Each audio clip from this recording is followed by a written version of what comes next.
Stiffness matrix का एक दूसरे टाइप का क्वेश्चन देखते हैं। इसमें आपको क्या दिखेगा, इसमें आप देखिए तो आपको एक ओवरहैंग पोर्शन दिख रहा है इस क्वेश्चन में। बाकी क्वेश्चन सेम है, अगर मैं देखूं तो बाकी क्वेश्चन वैसे ही है। 90 किलो न्यूटन का एक कंसंट्रेटेड लोड है, 80 किलो न्यूटन पर मीटर का यूडीएल है। बस एक एक्स्ट्रा चीज़ यहाँ पे क्या है कि आपको एक ओवरहैंग मिल रहा है, ठीक है, 60 किलो न्यूटन का, जो कि 2 मीटर डिस्टेंस पे है सपोर्ट सी से। दूसरी आपके पास एक इंपॉर्टेंट चीज़ कि आपको आई की वैल्यूज़ ध्यान रखनी है, क्योंकि हम जगह मैट्रिक्स बनाते हैं तो ई आई की बहुत यूज़ करते हैं। तो अगर यहाँ पे 2 है, यहाँ पे आई है, तो इसका ध्यान रखना है कि कहाँ पे 2 रखना है, कहाँ पे आई रखना है, क्योंकि हम स्लोप डिफ्लेक्शन इक्वेशन में भी आई यूज़ करते हैं। तो दो चीज़ें आपको ध्यान रखनी है कि आई की वैल्यू क्या है, दूसरा ओवरहैंग पोर्शन है कि नहीं है। ओवरहैंग पोर्शन है तो क्या है, इस ओवरहैंग पोर्शन के कारण ये जो मेरा पोर्शन है ये क्या है, डिटर्मिनेट स्ट्रक्चर हो जाता है, ठीक है। तो ओवरहैंग पोर्शन क्योंकि डिटर्मिनेट है तो इसको मेरे को क्या करना पड़ता है, इस इंडिटर्मिनेट बीम के लिए इसका जो लोड है इसको मैं यहाँ पे मोमेंट के रूप फॉर्म में ट्रांसफ़र कर देता हूँ। तो वो ट्रांसफ़र करने के लिए क्या करना पड़ेगा, 60x2 का एक मोमेंट दैट इज़ 120 का मैं सी पे ट्रांसफ़र कर देता हूँ। तो वही मैंने यहाँ पे लिख के भी समझाया आपको, as overhang portion is determinate portion, therefore it may be drawn from the indeterminate structure analysis after accounting its effect on the rest of the beam, ठीक है। क्योंकि हम कर क्या रहे हैं, हम इनडिटर्मिनेट बीम के एनालिसिस कर रहे हैं, इसलिए ये जो डिटर्मिनेट पोर्शन है इसको हम ड्रॉप करते हैं कैसे, 60x2 का एक कैंटिलीवर देके। तो cantilever moment of 60x2 120 kilo newton is the final moment at end C. C पे मैंने 120 किलो न्यूटन का फाइनल मोमेंट दे दिया। तो अब मेरा क्वेश्चन कैसा हो गया, इस टाइप से।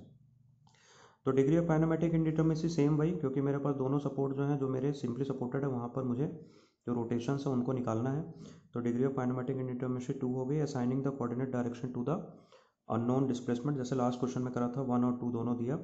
अब रीस्ट्रेन स्ट्रक्चर कंसीडर करूंगा मैं, और रीस्ट्रेन स्ट्रक्चर कंसीडर करके मैं क्या निकालूंगा, फिक्स एंड मोमेंट्स की वैल्यूज निकालूंगा। एम ए बी के लिए W A square B upon L square से, एम बी ए के लिए W A square B upon L square से, एफ बी सी के लिए डब्ल्यू एल स्क्वायर बाई 12 और एफ सी बी के लिए डब्ल्यू एल स्क्वायर बाई 12। तो restoring force at coordinate 1 and 2 क्या हो जाएगा, क्योंकि मेरे सपोर्ट 1 पे कोऑर्डिनेट 1 था और सपोर्ट सी पे मेरा कोऑर्डिनेट 2 था।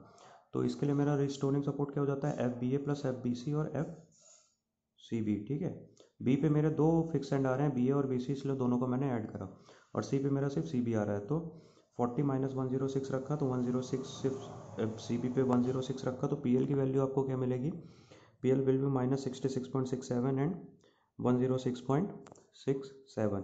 ये दोनों क्या हैं, ये दोनों P 1 L and P 2, sorry P 2 L भी कह सकते हैं इसको, ठीक है। अब एक अच्छी चीज़ जो यहाँ पे आपको एक एक्स्ट्रा चीज़ है, final force at coordinate direction 1 and 2 will be P 0 120। अब आप देखोगे कि आपको सी पे एक जो कैंटिलीवर आया था, ये क्या है, ये कैंटिलीवर मोमेंट जो आया था, ये वो है कैंटिलीवर मोमेंट जो आया था। तो आप यहाँ पे देखिए कि आपको कैंटिलीवर मोमेंट दिखेगा, ठीक है। तो पी पे 0 120 आपको कैंटिलीवर मोमेंट दिखा। तो अब पी की वैल्यू यहाँ पे आपको 120 रखनी है। अगर वो क्लॉकवाइज था तो 120, एंटी क्लॉकवाइज था तो माइनस, क्योंकि हमारा फोर्स कैसा था, क्लॉकवाइज था, इसलिए हमने क्लॉकवाइज में 120 यहाँ पे रखा है, ठीक है। इस बात का ध्यान रखना है। पिछले क्वेश्चन में ये 0 0 था, क्योंकि कोई भी एक्सटर्नल मोमेंट हमने कोऑर्डिनेट 1 और 2 पे नहीं आ रहा था। फिर भाई यूनिट मैट्रिक्स बनाते हैं। तो सबसे पहले क्या देना है, यूनिट डिस्प्लेसमेंट एट 1, और उसका इफेक्ट देखना है 2 पे, और 1 पे देना है रोटेशन, 1 पे इफेक्ट देखना है और 2 पे देखना है। तो 1 पे इफेक्ट रोटेशन दे रहा हूँ और 1 पे इफेक्ट देंगे तो K11 मिलेगा, 2 पे रोटेशन दे रहे हैं उसका इफेक्ट देखना है तो K21 मिलेगा। तो K11 की वैल्यू क्या हो जाएगी आपके पास, K11 की वैल्यू हो जाएगी यहाँ से 2EI अपॉन एल। अब यहाँ पे आई की वैल्यू 2I रखनी है, और 2EI अपॉन आई, यहाँ पे आई की वैल्यू आई रहेगी।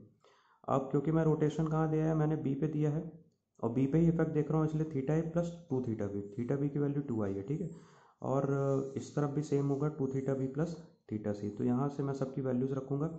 अब यहाँ पे आपको क्या है, यहाँ पे आपको मिल जाएगा, यहाँ के लिए बोलूँ तो थीटा बी आपका 1 है और बाकी सब 0 है। तो आपको K11 की वैल्यू मिल गई 7/3 EI। अब K21 देखता हूँ। तो K21 में मैं क्या कर रहा हूँ, K21 में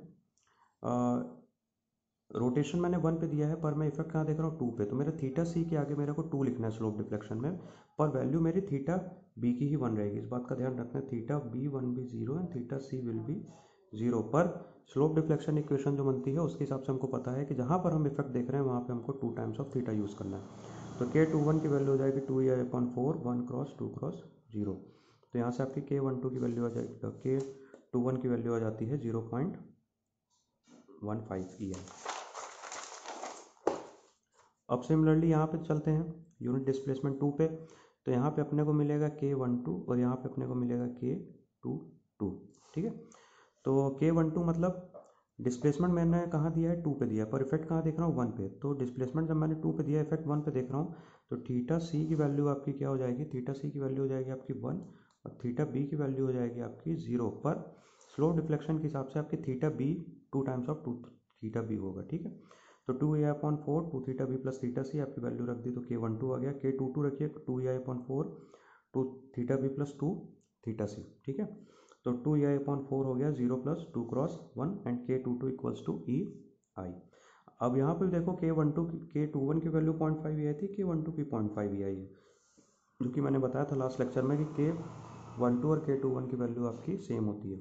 तो K delta equals to P minus P L. K की वैल्यू रख दी, डेल्टा रख दिया P माइनस पी एल। अब P यहाँ पे आपके पास 0 और 120 है, PL आपका जो फिक्स एंड मोमेंट से आए थे। तो EI/3 रखा मैंने, और उसके बाद मैंने क्या करा, वैसे ही सॉल्व करी मैट्रिक्स को जैसे हम करते आए हैं। 3/EI हो जाएगा 7 1.5 1.3 इनवर्स हो जाएगा।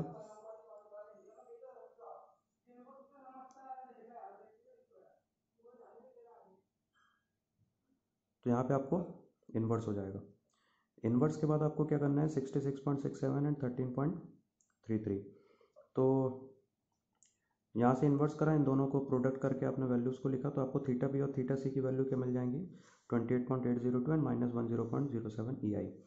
तो from slow deflection equation same वही आपको ए बी के लिए बनानी है, बी सी के लिए बनाना है, सी बी के लिए बनाना है, बी ए के लिए बनाना है और सी बी के लिए बनाना है। ये याद रखना, लास्ट क्वेश्चन जब करा था हमने तब वहाँ पे आखिरी वाले जो स्पान रहेगा वहाँ पर आपको 0 आएगी, क्योंकि वो फिक्स एंड सिंपली सपोर्टेड था। पर यहाँ पे सी बी की वैल्यू 120 आएगी, क्यों, क्योंकि जो कैंटिलीवर मोमेंट ट्रांसफर हुआ था उसके बराबर, ठीक है। तो ये आपको ध्यान रखना है कि यहाँ पे आपकी वैल्यू 0 ना आ जाए कहीं। अगर आप 0 ला रहे हैं तो आप कहीं ना कहीं गलत कर रहे हैं। यहाँ पे आपको 120 आना चाहिए। अगर कोई मोमेंट नहीं लगा वहाँ पे तो फिर आपकी वैल्यू क्या आएगी, 0 आएगी। अगर वहाँ पे मोमेंट है तो वो वैल्यू शुड बी 120।